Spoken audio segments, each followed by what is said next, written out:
আসসালাম আলাইকুম। নমস্কার বন্ধুরা। মুসলিমদের জন্য সবচেয়ে পবিত্র মাস হচ্ছে রমজান। এই মাসের অপেক্ষায় থাকেন বিশ্বের সব ধর্মপ্রাণ মুসলিমরা। হিজরি ক্যালেন্ডার অনুযায়ী শাবান মাসের পরেই আসে রমজান মাস। সেই হিসাবে আর মাত্র কয়েকটা দিনই বাকি আছে রমজানের। 2025 সালের পবিত্র রমজান মাস ও ঈদুল ফিতরের সম্ভাব্য তারিখ জানিয়েছেন সংযুক্ত আরব আমিরাতের জ্যোতির্বিজ্ঞানী ইব্রাহিম আল জারভান।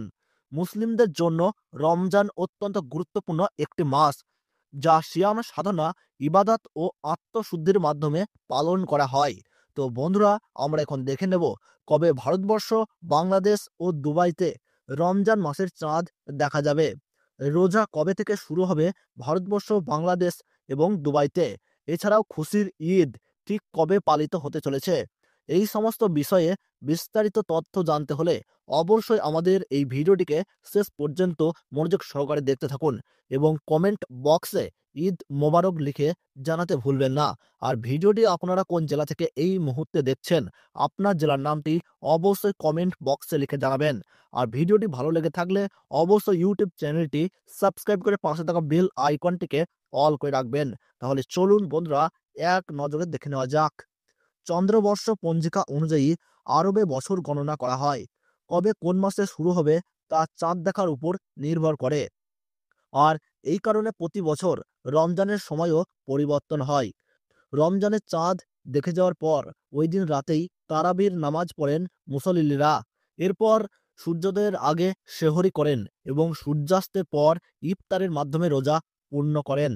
2025 সালের ফেব্রুয়ারি মাসে পবিত্র রমজান মাস শুরু হওয়ার সম্ভাবনা রয়েছে।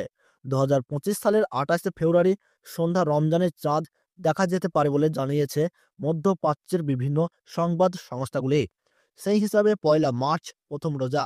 পুরো বিষয়টি চাঁদ দেখার উপর নির্ভরশীল।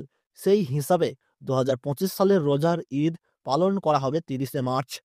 পৃথিবীর অনেক দেশে এখনও খালি চোখে চাঁদ দেখাকেই প্রাধান্য দেওয়া হয়, বিশেষ করে মধ্যপ্রাচ্য এবং দক্ষিণ এশিয়ার দেশগুলোতে। কিন্তু অস্ট্রেলিয়া, নিউজিল্যান্ড সহ কিছু দেশে গণনার উপর ভিত্তি করে রমজান শুরু ও শেষের তারিখ জানিয়ে দেওয়া হয়। সেসব দেশে খালি চোখে চাঁদ দেখার জন্য অপেক্ষা করা হয় না। তো বন্ধুরা, ভিডিওটি এ পর্যন্তই। ভিডিওটি ভালো লেগে থাকলে অবশ্যই লাইক, কমেন্ট করবেন এবং আপনার প্রিয়জনদের কাছে শেয়ার করতে ভুলবেন না। ধন্যবাদ। সুস্থ থাকুন, ভালো থাকুন।